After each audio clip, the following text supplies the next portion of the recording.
तो गाइस, तो इस वीडियो लेक्चर में हम डिस्कस करेंगे इलेक्ट्रॉनिक इफेक्ट्स के बारे में। तो इलेक्ट्रॉनिक इफेक्ट्स कौन कौन सा होता है। फर्स्ट हम डिस्कस करेंगे इंडक्टिव इफेक्ट के बारे में, उसका एग्जांपल्स देखेंगे। Plus in pi minus I plus inductive effect minus inductive effect क्या होता है वो डिस्कस करेंगे। देन आएंगे इलेक्ट्रोमेरिक इफेक्ट्स पे। देन रेजोनेंस और मेसोमेरिक इफेक्ट, ये दोनों को हम एक साथ डिस्कस करेंगे और देखेंगे कब ये दोनों इक्विवेलेंट होता है, कब नॉन इक्विवेलेंट होता है, मतलब अलग अलग तरीके से हम डिस्कस करेंगे इन दोनों को। नेक्स्ट आएंगे हाइपर कॉन्जुगेशन इफेक्ट के ऊपर, हाइपर कॉन्जुगेटिव इफेक्ट, ओके, जो बहुत इंपॉर्टेंट इफेक्ट है। फाइनली टॉटोमेरिज्म और टॉटोमेरिक इफेक्ट के बारे में हम डिस्कस करेंगे। तो एक एक करके ऊपर से नीचे तक मैं डिस्कस करूँगा इस टॉपिक पे, ठीक है, इंडक्टिव इफेक्ट टू टॉटोमेटिक इफेक्ट पे, ठीक है। तो चलो स्टार्ट करते हैं। तो फर्स्ट डिस्कस करते हैं इंडक्टिव इफेक्ट के बारे में। इंडक्टिव इफेक्ट, ठीक है।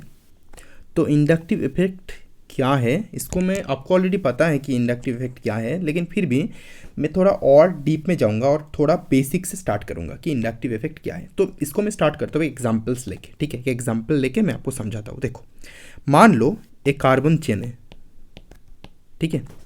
तो इसको ये कार्बन 1 है, कार्बन 2 है, ये कार्बन 3 है। उस कार्बन 1 के साथ एक ब्रोमीन एटम अटैच्ड है, मान लो। हाइपोथेटिकल एग्जांपल ले रहा हूँ मैं, ठीक है। तो जब ब्रोमीन एटम अटैच्ड है, तो लास्ट दिन मैंने आपको क्या बताया था, कोवैलेंसी इलेक्ट्रोवैलेंसी समझाया था। तो लास्ट वीडियो में तो यहाँ पे जो ये सिंगल बॉन्ड है, ये सिंगल बॉन्ड है, ये सारे क्या बॉन्ड है, कोवैलेंट बॉन्ड है, क्योंकि कार्बन पार्टिसिपेट कर रहा है, एक ओके। तो कार्बन आयोनिक बॉन्ड मतलब इलेक्ट्रोवैलेंसी दिखाता नहीं है, कोवैलेंसी शो करता है, ठीक है।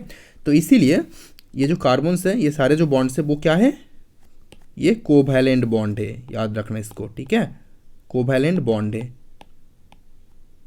तो अब इन कोवैलेंट बॉन्ड में क्या होगा, हमें ऑलरेडी पता है कि electronegativity chi B R is greater than chi C, मतलब electronegativity of bromine is greater than electronegativity of carbon atom.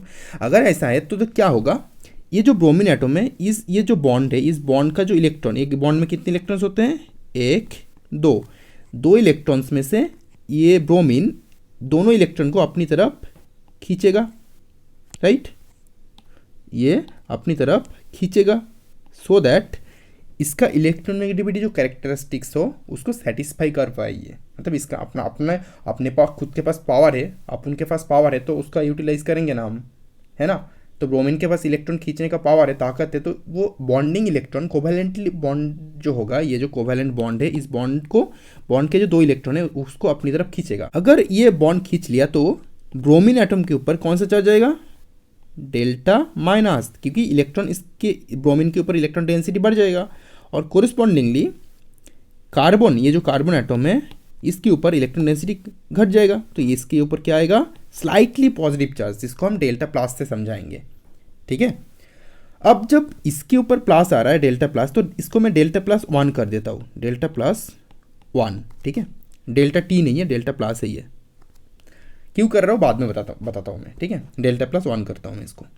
अब ये कार्बन के ऊपर डेल्टा प्लस आ गया, मतलब पॉजिटिव चार्ज आ गया, तो ये तो ब्रोमीन से इलेक्ट्रॉन खींच नहीं सकता, तो ये क्या करेगा, नेक्स्ट जो कार्बन एटम रहेगा उससे इलेक्ट्रॉन खींचेगा, क्योंकि इसके पास पॉजिटिव चार्ज है, और ये बॉन्ड में क्या है, ये जो बॉन्ड है इसमें क्या है, दो इलेक्ट्रॉन है, तो इलेक्ट्रॉन को क्या करेगा, पॉजिटिव चार्ज को न्यूट्रल करने के लिए ये अपनी तरफ इलेक्ट्रॉन को खींचेगा। तो जब इलेक्ट्रॉन को अपनी तरफ ये खींचेगा, तो इस कार्बन का इलेक्ट्रॉन डेंसिटी फिर से थोड़ा बहुत इंक्रीज हो जाएगा, लेकिन इस कार्बन का इलेक्ट्रॉन डेंसिटी थोड़ा सा डिक्रीज हो जाएगा, ठीक है।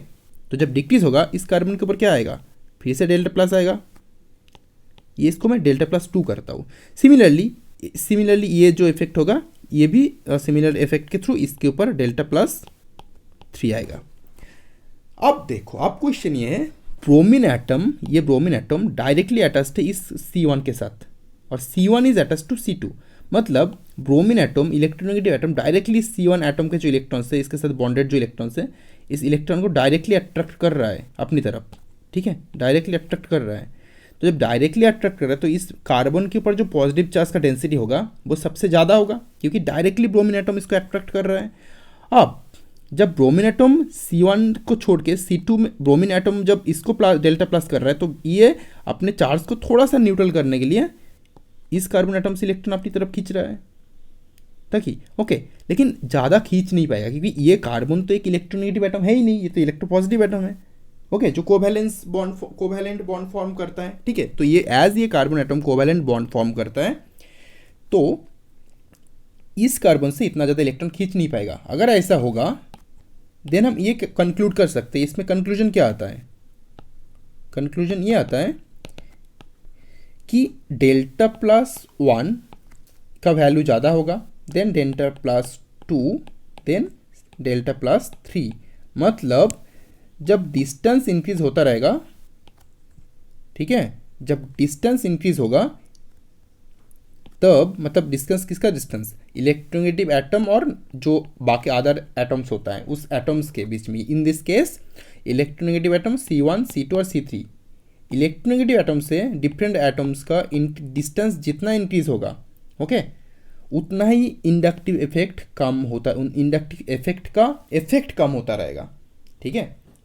दैट मीन्स ये कार्बन एटम के ऊपर जो इलेक्ट्रॉन डेंसिटी रहेगा थोड़ा बहुत ज़्यादा रहेगा देन दिस कार्बन एटम, मतलब C2, और C2 के ऊपर जो इलेक्ट्रॉन डेंसिटी रहेगा वो ज़्यादा होगा देन C1, ओके। क्योंकि ये जो सिस्टम है इलेक्ट्रॉन इंडक्टिव इफेक्ट डिस्टेंस के ऊपर डिपेंड करता है। जब डिस्टेंस इंक्रीज हो रहा है तब इंडक्टिव इफेक्ट भी क्या हो रहा है, डिक्रीज हो रहा है, ठीक है। अब देखो, अब मैंने ये ब्रोमीन से आपको एग्जाम्पल से समझा दिया, ठीक है। तो अब जब ये एक सिस्टम, ये जो अगर एक कंप्लीट सिस्टम है तो इस कंप्लीट सिस्टम में ब्रोमीन तो हमेशा अट्रैक्ट ही करेगा क्योंकि इसका इलेक्ट्रोनेगेटिविटी हमेशा ज़्यादा ही है, मैक्सिमम ही है, राइट। तो अगर ऐसा है तो ये जो इफेक्ट होगा ये परमानेंटली पॉज करेगा सिस्टम, इसीलिए ये जो इंडक्टिव इफेक्ट है इसको हम एक परमानेंट इफेक्ट बोलते हैं।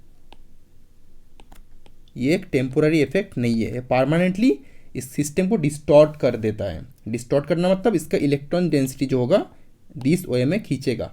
अगर ये सिस्टम इलेक्ट्रॉन डेंसिटी अपनी तरफ खींचेगा तो सिस्टम को क्या बनाएगा, अभी इन दिस केस, इस केस में बताओ, लास्ट दिन मैंने समझाया था, सिस्टम को पोलर बना देगा, ठीक है, क्योंकि नेगेटिव चार्ज डेंसिटी यहाँ पे ज़्यादा रहेगा, इस तरफ नेगेटिव चार्ज डेंसिटी और इस तरफ पॉजिटिव चार्ज डेंसिटी, और डिस्टेंस जितना इंक्रीज होगा इलेक्ट्रोनेगेटिव एटम से उतना ही इस इफेक्ट का जो इफेक्ट वो कम होता रहेगा, ओके। तो I hope basic cheese, basic फंडा क्लियर हो गया इंडक्टिव इफेक्ट का कि काम कैसे करता है ये इफेक्ट। अब देखो, अब क्वेश्चन ये है कि जब इंडक्टिव इफेक्ट वर्क कर रहा है तब क्या हमारा जो एक बॉन्ड है, ये बॉन्ड जो एक बॉन्ड फॉर्मेशन होता है दो इलेक्ट्रॉन से, तो ये इलेक्ट्रॉन कार्बन का वैलेंस ऑर्बिटल से आता है, ओके, और ये इलेक्ट्रॉन ब्रोमीन के वैलेंस इलेक्ट्रॉन है। तो ये जो वैलेंस इलेक्ट्रॉन क्या, जब ब्रोमीन इस बॉन्डेड इलेक्ट्रॉन को अट्रैक्ट करेगा तब पूरा का पूरा शिफ्ट हो जाएगा, मतलब कार्बन का जो इलेक्ट्रॉन है ये वाला, ये पूरी तरीके से ब्रोमीन का हो जाएगा, नहीं, ऐसा आंसर है, नहीं होगा। ये बॉन्ड तब भी कोवैलेंट है, ये आयोनिक बॉन्ड नहीं होगा, बॉन्ड कोवैलेंट ही रहेगा, बस थोड़ा सा शिफ्ट हो जाएगा इसके तरफ ताकि इसके पास ऊपर डेल्टा माइनस आ जाए और इसके ऊपर डेल्टा प्लस आ जाए, ठीक है। तो ये बॉन्ड कोवैलेंट ही रहेगा, ठीक है, लेकिन स्लाइट शिफ्ट होगा बॉन्ड का, बस बॉन्डेड इलेक्ट्रॉन का, ठीक है।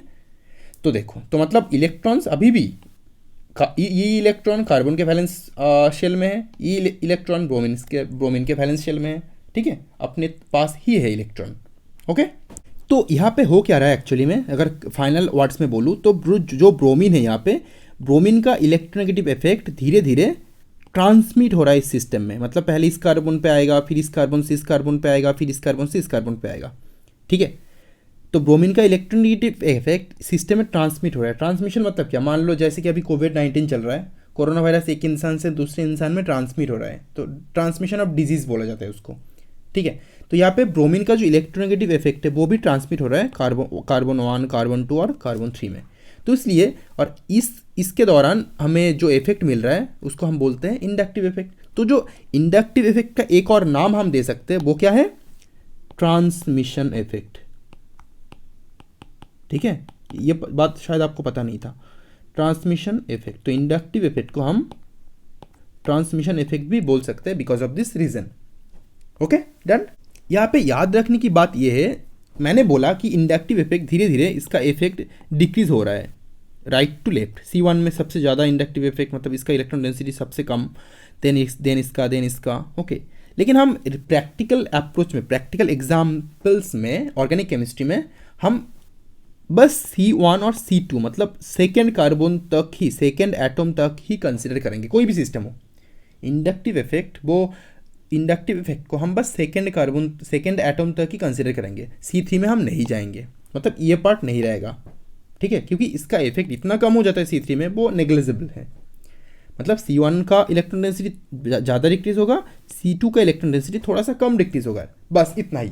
C3 में नहीं जाना हमें, क्योंकि इंडक्टिव इफेक्ट का जो क्षमता है, ब्रोमीन का जो इलेक्ट्रोनेगेटिव पावर है, वो यहाँ तक ही रहता है, ठीक है। तो एज यहाँ पे सेकेंड कार्बन तक सीमित रहता है अट्रैक्शन, ओके, तो हम C2 तक ही इस सिस्टम को लेंगे, इंडक्टिव इफेक्ट को कंसिडर करेंगे।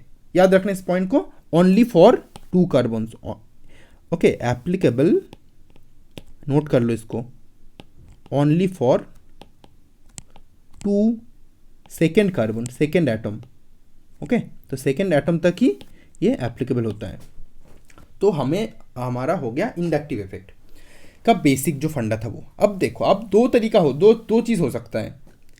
यहाँ पे मैंने ब्रोमीन एटम लिया, इसलिए क्या हो रहा है, ब्रोमीन इलेक्ट्रोनेगेटिव एटम है, तो ये क्या कर रहा है, यहाँ पे सिस्टम से इलेक्ट्रॉन खींच रहा है, और इसलिए सिस्टम में पॉजिटिव चार्ज आ रहा है और ब्रोमीन में डेल्टा नेगेटिव चार्ज आ रहा है। लेकिन अगर उल्टा केस हो, तो ऐसा कोई ग्रुप हो यहाँ पे, या फिर एटम हो जो सिस्टम, ये जो सिस्टम पहले था जिसके साथ हमने ब्रोमीन अटैच किया था, इस सिस्टम को अगर इलेक्ट्रॉन डोनेट करेगा, तो इस सिस्टम में अगर इलेक्ट्रॉन रिलीज करेगा तो क्या होगा, तो हम इसके बेसिस पे कि इलेक्ट्रॉन डोनेट कर रहा है या फिर इलेक्ट्रॉन एक्सेप्ट कर रहा है, हम इंडक्टिव इफेक्ट को दो टाइप में, दो पार्ट में डिवाइड कर सकते हैं। तो इंडक्टिव इफेक्ट का टाइप्स, ठीक है, तो कौन कौन से टाइप्स होंगे वो? फर्स्ट टाइप होगा plus inductive effect, second type होगा माइनस इंडक्टिव इफेक्ट। अब प्लस इंडक्टिव इफेक्ट में क्या होगा, ये जो ग्रुप्स होंगे, ये सिस्टम, जो सिस्टम अवेलेबल था पहले, उस सिस्टम को इलेक्ट्रॉन देगा। मैं इसको और डिटेल्स में एक्सप्लेन करूंगा। और जो माइनस आई इफेक्ट होगा, ठीक है, वो सिस्टम से इलेक्ट्रॉन विथड्रॉ कर लेगा, जैसे यहाँ पे ब्रोमीन कर रहा है, राइट। तो मैं आपको एग्जांपल्स दे रहा हूँ कुछ, फिर उस एग्जांपल को हम एग्जैक्टली एक्सप्लेन करेंगे कि हो क्या रहा है सिस्टम में, ठीक है। तो मैं एग्जांपल दे रहा हूँ, जैसे कि O माइनस, उसके बाद CO2 माइनस, उसके बाद ले लो CH3 होल थ्राइस C, एक ग्रुप, ठीक है, ये ग्रुप है, यहाँ पे माइनस है, ये ग्रुप है, बस इसलिए ग्रुप का एक बॉन्ड दिया मैंने। Then CH3 whole twice CH, ये ग्रुप है। सिमिलरली CH3 हो सकता है, ये ग्रुप है। तो ऐसे, तो क्या हो रहा है यहाँ पे देखो, यहाँ पे मैंने ग्रेटर देन साइन दिया, दैट मीन्स धीरे धीरे जब ऑक्सीजन से राइट से लेफ्ट में जा रहा है ये ग्रुप या फिर एटम या फिर एनायंस, तो एक्चुअली में हो क्या रहा है, यहाँ पे इंडक्टिव प्लस आई इफेक्ट का जो पावर है वो डिक्रीज हो रहा है। मतलब अगर यहाँ पे ऑक्सीजन एटम अटैच रहता, तो ऑक्सीजन एटम जितना डोनेट करता, मतलब O माइनस एटम, ऑक्सीजन नहीं, O माइनस सिस्टम जितना डोनेट करता, ठीक है, उससे ज़्यादा डोनेट ये नहीं करेगा, ठीक है, मतलब सिस्टम को इलेक्ट्रॉन ये नहीं देगा।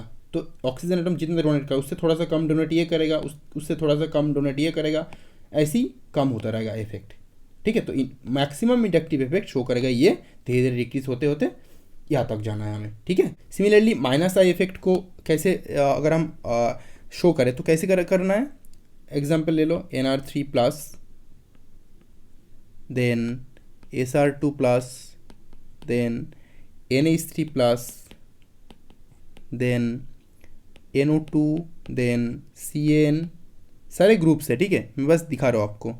क्लोरीन है, देन क्लोरीन है, देन ब्रोमीन है, देन आयोडीन है, देन OH है, ठीक है, ऐसे बहुत ग्रुप्स है।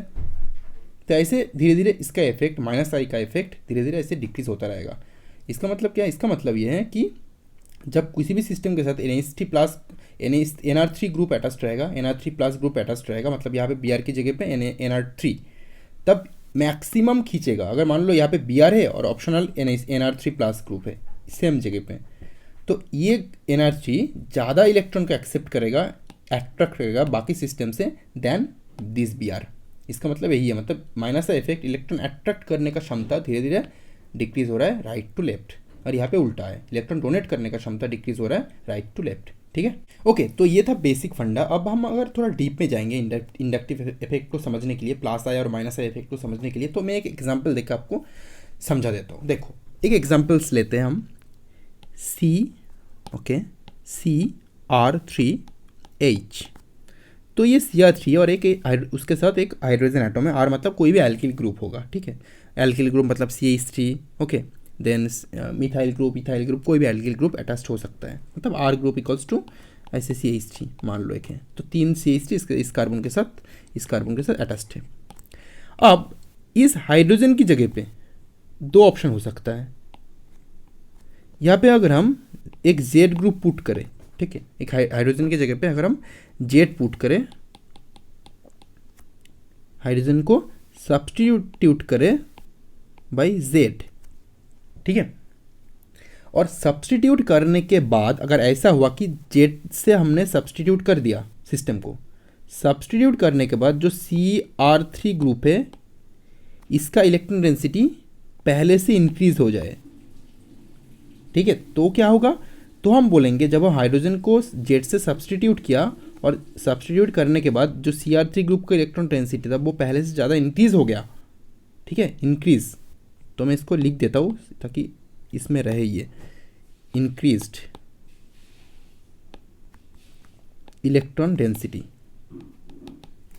अगर Z से सब्स्टिट्यूट करने के बाद CR3 का जो इलेक्ट्रॉन डेंसिटी था वो इंक्रीज हो गया, तो हम बोलेंगे ये जो Z ग्रुप है वो प्लस आई इफेक्ट शो करता है ना, क्योंकि ये प्लस आई इफेक्ट के थ्रू ही तो इसमें इसका इलेक्ट्रॉन डेंसिटी इंक्रीज कर दिया, मतलब प्लस आई इफेक्ट मतलब इलेक्ट्रॉन डोनेट कर दिया सिस्टम को, है ना। और अगर उल्टा हो, दैट मीन्स जो CR3 ग्रुप्स होंगे, ये CR3 ग्रुप इसका इलेक्ट्रॉन डेंसिटी अगर इसने डिक्रीज कर दिया, डिक्रीज इलेक्ट्रॉन डेंसिटी, तो हम क्या बोलेंगे, यहाँ पे ये system minus I effect show कर रहा है, मतलब ये जो जेड होगा ये माइनस आई इफेक्ट शो कर रहा है, राइट, समझ गया ना। तो हम हाइड्रोजन को याद रखना इसको, तो हम यहाँ पे हाइड्रोजन को एज ए रेफरेंस यूज करेंगे। तो ये एक यूनिवर्सल ट्रूथ है, जब हम इंडक्टिव इफेक्ट को डिफाइन करेंगे तो किसके साथ कंपेयर करेंगे कि किसको रिप्लेस करने के बाद वहाँ पे इंडक्टिव इफेक्ट इंक्रीज होगा या फिर इंडक्टिव इफेक्ट डिक्रीज होगा, या फिर इलेक्ट्रॉन डेंसिटी इंक्रीज होगा या डिक्रीज होगा, देखेंगे। तो उसके बेसिस पे हाइड्रोजन को हम एज ए रेफरेंस कंसिडर करेंगे कि हाइड्रोजन पहले था अटैच्ड, ओके, तो हाइड्रोजन को किसी और से सब्स्टिट्यूट करने के बाद हम देखेंगे कि यहाँ पे इलेक्ट्रॉन डेंसिटी इंक्रीज हो रहा है या फिर डिक्रीज हो रहा है। अगर इंक्रीज हो रहा है तो जो ग्रुप से हम जिस सब्स्टिट्यूएंट से हम सब्स्टिट्यूट कर रहे हैं उसको हम क्या बोलेंगे, इंक्रीज होने के बाद वो प्लस आई इफेक्ट शो कर रहा है, और अगर इलेक्ट्रॉन डेंसिटी डिक्रीज होगा तो हम बोलेंगे वो माइनस आई इफेक्ट शो कर रहा है। क्लियर, आई थिंक पूरा क्लियर हो गया ये। अब देखो, अब एक और चीज़ बस इंफॉर्मेशन के लिए मैं आपको बता दूँ, और थोड़ा इंटरेस्ट की एक्स्ट्रा, मैं हमेशा एक्स्ट्रा बताने की बोलने की कोशिश कर रहा हूँ, एक्स्ट्रा इन्फॉर्मेशन देने की कोशिश कर रहा हूँ। तो एक्स्ट्रा अगर मैं बता दूँ तो देखो 2 मेथड से जो प्लस आई और माइनस आई इफेक्ट है ना, प्लस आई मतलब इलेक्ट्रॉन डोनेशन, माइनस आई मतलब इलेक्ट्रॉन विथड्रॉइंग, ठीक है। तो 2 साइंटिस्ट थे, एक थे इनगोल्ड, दूसरे थे रॉबिन्सन, ठीक है, और यहाँ पे था हमारा इंडक्टिव इफेक्ट, सॉरी इसको मैं थोड़ा सा, यहाँ पे था हमारा डोनेशन, यहाँ पे था विथड्रॉ, ठीक है, किसका विथड्रॉ, इलेक्ट्रॉन का। तो जब according to scientist Ingold, ठीक है, जब सिस्टम कोई भी सिस्टम इलेक्ट्रॉन डोनेट करेगा तो क्या होगा, प्लस आई इफेक्ट होगा, और इलेक्ट्रॉन विथड्रॉ करेगा तो वो सिस्टम क्या करेगा, वो ग्रुप यहाँ पे जैसे कि Z group minus I effect show करेगा, वो ग्रुप या फिर एटम जो भी है। तो अकॉर्डिंग टू इनगोल्ड ये सही है, और अकॉर्डिंग टू रॉबिन्सन ये पूरा उल्टा है। अब बोलोगे आप मैं क्यों आपको लोगों को कंफ्यूज कर रहा हूँ, नहीं कंफ्यूजन नहीं, यहाँ पे बस मैं आपको इन्फॉर्मेशन दे रहा हूँ कि होता बहुत कुछ है साइंस कम्युनिटी में, बस हमें पता नहीं रहता, ठीक है।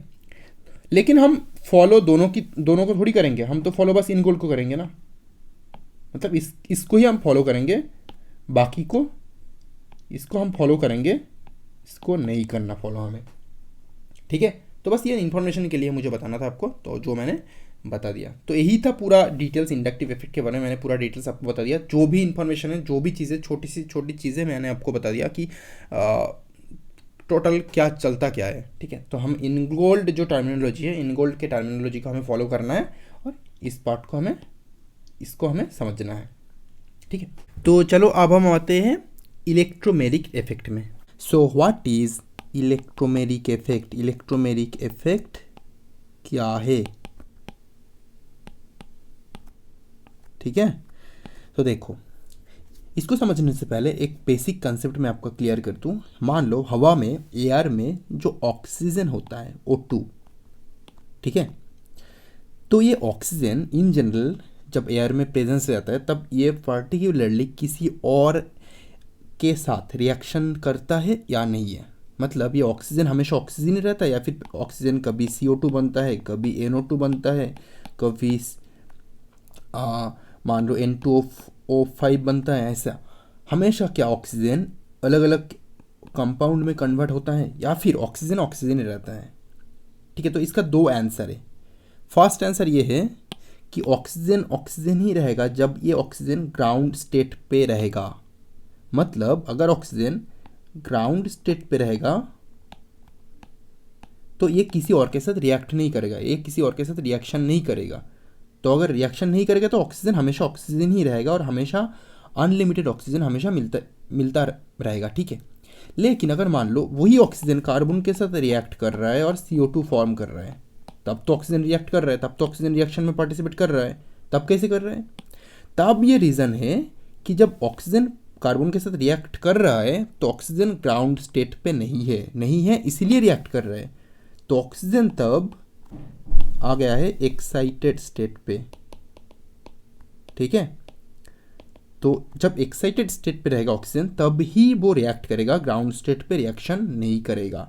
Okay, I hope it's clear कि कोई भी केमिकल्स हो, कोई भी कंपाउंड हो, वो ग्राउंड स्टेट पे रिएक्शन नहीं करता, एक्साइटेड स्टेट में रिएक्शन में पार्टिसिपेट करता है। Right, I hope it's clear. तो अब मान लो एक एग्जांपल ले रहा हूँ मैं, A डबल बॉन्ड B।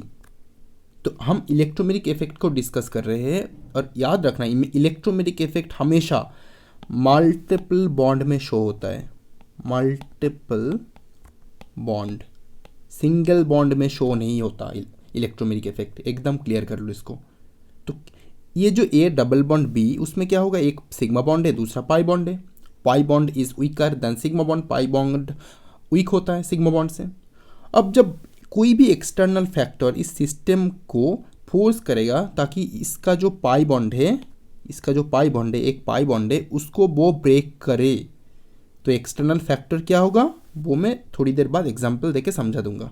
तो जब एक्सटर्नल फैक्टर सिस्टम को फोर्स करेगा तो ये सिस्टम में ये जो पाई बॉन्ड है इसको ब्रेक हो जाएगा और इस तरीके से इस तरफ भी जा सकता है, लेकिन मैं बस हाइपोथेटिकली ले रहा हूँ कि B के ऊपर ब्रेक कर रहा है और B के ऊपर चार्ज फॉर्म कर रहा है। ठीक है, तो क्या फॉर्म होगा अभी, A सिंगल बॉन्ड B के ऊपर माइनस और A के ऊपर प्लस। राइट, क्योंकि A का जो इलेक्ट्रॉन था, ये वाला इलेक्ट्रॉन, A का जो इलेक्ट्रॉन था, ये इलेक्ट्रॉन B के ऊपर गया और उसी एक इलेक्ट्रॉन की वजह से B के ऊपर माइनस और एक इलेक्ट्रॉन की कमी की वजह से A के ऊपर प्लस चार्ज आया। अब क्वेश्चन ये है, अगर हम सेम तरीका अप्लाई करेंगे और सेम तरीके से ये इसको फिर से यहाँ पे वापस लेके आएंगे तो फिर क्या होगा, फिर से हमें सेम प्रोडक्ट मिल जाएंगे, फर्स्ट वाला प्रोडक्ट मिल जाएगा हमें।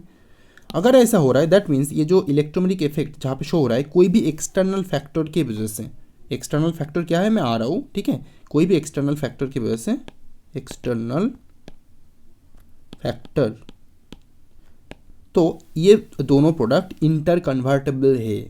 दैट मीन्स हम इसको फर्स्ट प्रोडक्ट से सेकेंड प्रोडक्ट में कन्वर्ट कर सकते हैं, इवन सेकेंड प्रोडक्ट से फिर से वापस फर्स्ट प्रोडक्ट में कन्वर्ट कर सकते हैं।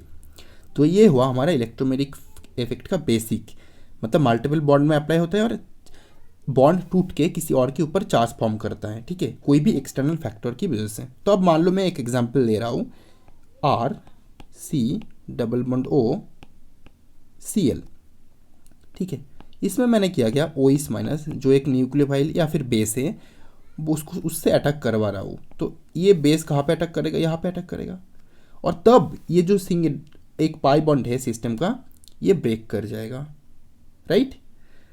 अब देखो सेम चीज़, तो यहाँ पे एक्सटर्नल फैक्टर क्या है, ये एक न्यूक्लियोफाइल, न्यूक्लियोफाइल है यहाँ पे एक्सटर्नल फैक्टर। तो एक न्यूक्लियोफाइल की वजह से, न्यूक्लियोफाइल जब इस कार्बन के ऊपर अटैक कर रहा है, कार्बन का वैलेंसी 4 है, तो 5 बॉन्ड फॉर्म ना हो इसलिए सबसे weak bond that is pi bond को ऑक्सीजन के ऊपर एज ए चार्ज भेज रहा है। तो क्या प्रोडक्ट फॉर्म होगा, हमें प्रोडक्ट मिलेगा RCO-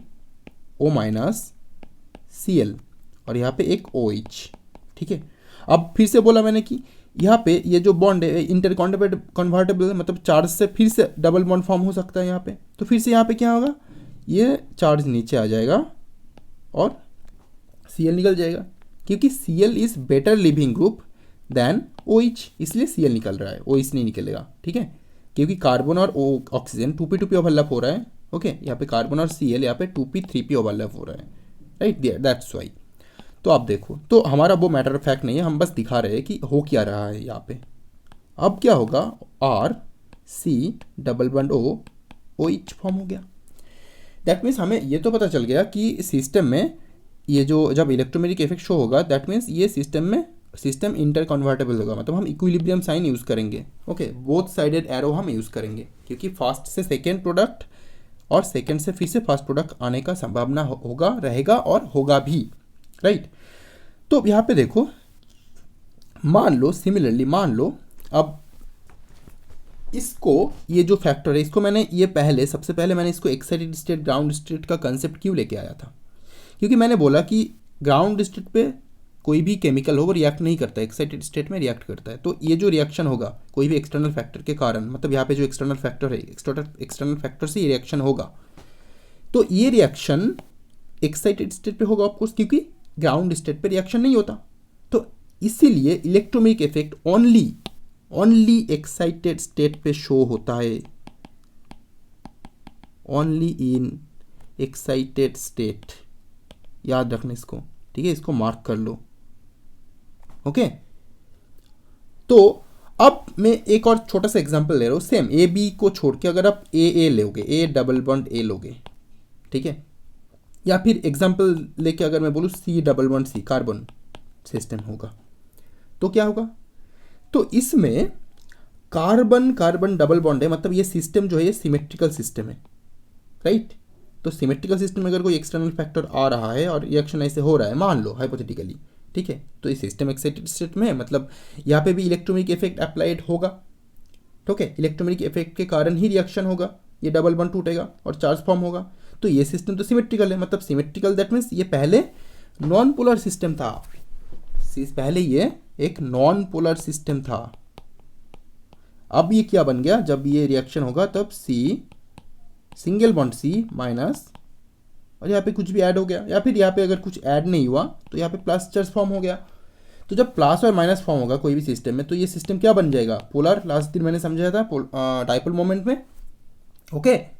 तो जब पोलर फॉर्म बन गया दैट मीन्स इलेक्ट्रोमैग्नेटिक इफेक्ट के कारण सिस्टम का पोलरिटी चेंज हो रहा है। पहले ये सिस्टम था नॉन पोलर, अभी बन गया ये सिस्टम पोलर। तो इसीलिए हम इलेक्ट्रोमैग्नेटिक इफेक्ट को एक और इफेक्ट बोलते हैं जिसका नाम है पोलराइजेबिलिटी इफेक्ट, ठीक है। इलेक्ट्रोमैग्नेटिक इफेक्ट को हम पोलराइजेबिलिटी इफेक्ट भी बोलते हैं। तो इसीलिए बोलते हैं क्योंकि सिस्टम को पोलराइज कर देता है। इस पर्टिकुलर एग्जांपल को लेके मैंने क्यों नहीं समझाया ये पोलराइजेबिलिटी इफेक्ट, क्योंकि अगर मैं इसको या फिर इसको लेता तो आप बोलते कि ये सिस्टम तो ऑलरेडी पोलर है, ये सिस्टम तो ऑलरेडी पोलर है, ये पोलर है। तो पोलर, इसलिए पोलर से नॉन पोलर या फिर पोलरिटी चेंज होना, ये सब कुछ इस पर्टिकुलर एग्जांपल को लेके मैंने नहीं समझाया, इसलिए मैंने एक सिमेट्रिकल नॉन पोलर सिस्टम लिया और फिर समझाया। ओके, होप आपको समझ में आ गया होगा पूरी सिस्टम, राइट। तो आप देखो, आप एक और फाइनली बहुत इंपॉर्टेंट पॉइंट है, वो है जैसे कि हमें इंडक्टिव इफेक्ट को दो पार्ट में डिवाइड कर सकते हैं, तो इलेक्ट्रोमैग्नेटिक इफेक्ट को भी हम दो पार्ट में डिवाइड कर सकते हैं। First plus electromagnetic effect, second minus electromagnetic effect. Similar way है, ठीक है, सिमिलर है इंडक्टिव इफेक्ट जैसे ही है। तो प्लस इलेक्ट्रोमैग्नेटिक इफेक्ट में क्या होगा, प्लस मतलब कुछ पुश करना होता है, मतलब सिस्टम में कुछ इलेक्ट्रॉन पुश करना होता है, और माइनस इलेक्ट्रोमैग्नेटिक इफेक्ट में क्या होगा, सिस्टम से पुल कर लेगा, ओके, इलेक्ट्रॉन पुल कर लेगा। तो देखो मैं एग्जांपल देके समझा देता हूँ। जो एग्जांपल मैंने पहले लिया था C डबल बॉन्ड O, ठीक है, और यहाँ पे Cl, और इसको जब OH माइनस अटैक कर रहा है तो क्या होगा, डायरेक्टली यहाँ पे अटैक करेगा और यहाँ पे ऑक्सीजन को दूर भेज रहा है, राइट। तो ये जो सिस्टम होगा, ये जो OH माइनस है, ये देखो यहाँ पे इलेक्ट्रॉन डेंसिटी लाकर कार्बन के साथ जो ऑक्सीजन का पाई बॉन्ड था, पाई बॉन्डेड इलेक्ट्रॉन को पुश कर रहा है। ओके, मतलब सिस्टम में इलेक्ट्रॉन डाल रहा है, oxygen as a nucleophile system में इलेक्ट्रॉन और डाल रहा है। ओके, तो एज सिस्टम में इलेक्ट्रॉन और एक्स्ट्रा ऐड हो रहा है, तो इसको हम बोलेंगे प्लस ई इफेक्ट।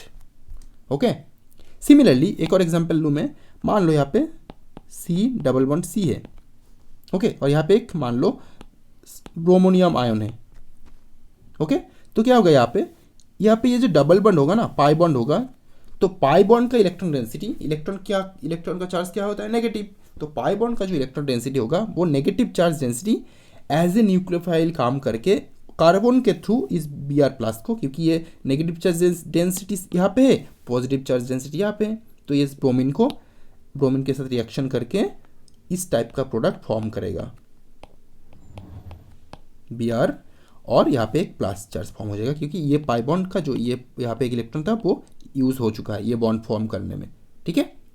तो देखो यहाँ पे क्या हो रहा है, यहाँ पे जो मेन सिस्टम मतलब ये वाला है, सॉरी, यहाँ पे जो मेन सिस्टम है ये वाला, ये सिस्टम से इलेक्ट्रॉन बाहर रिलीज हो रहा है, ठीक है, सिस्टम में इलेक्ट्रॉन नहीं जा रहा है। जैसे कि यहाँ पे सिस्टम, मेन जो सिस्टम था, सबस्ट्रेट था, उसमें इलेक्ट्रॉन जा रहा था, यहाँ पे ऐसा नहीं होगा, यहाँ पे सिस्टम से बाहर इलेक्ट्रॉन आ रहा है, मतलब सिस्टम इलेक्ट्रॉन को पूल, सिस्टम से कोई और इलेक्ट्रॉन को पूल कर रहा है, ठीक है। तो इसीलिए एज सिस्टम का इलेक्ट्रॉन डेंसिटी थोड़ा सा कम हो रहा है, तो इसको हम बोलेंगे minus E effect. Okay, I hope this two effect has been cleared to you, right. तो ये था हमारा पूरा इलेक्ट्रोमेरिक इफेक्ट। तो इसके अलावा इलेक्ट्रोमेरिक है नहीं कुछ। तो इलेक्ट्रोमेरिक इफेक्ट तब यूज़ किया जाएगा जब कोई भी हम ऑर्गेनिक केमिस्ट्री के मैकेनिज्म्स करेंगे, डबल बॉन्डेड इलेक्ट्रॉन्स को या फिर ट्रिपल बॉन्डेड इलेक्ट्रॉन्स को हम शिफ्ट करेंगे, तो यहाँ पे प्लस ई और माइनस ई इफेक्ट के थ्रू वो इलेक्ट्रॉन शिफ्ट होगा। आई होप इलेक्ट्रोमेरिक इफेक्ट पूरा क्लियर हो गया आपको।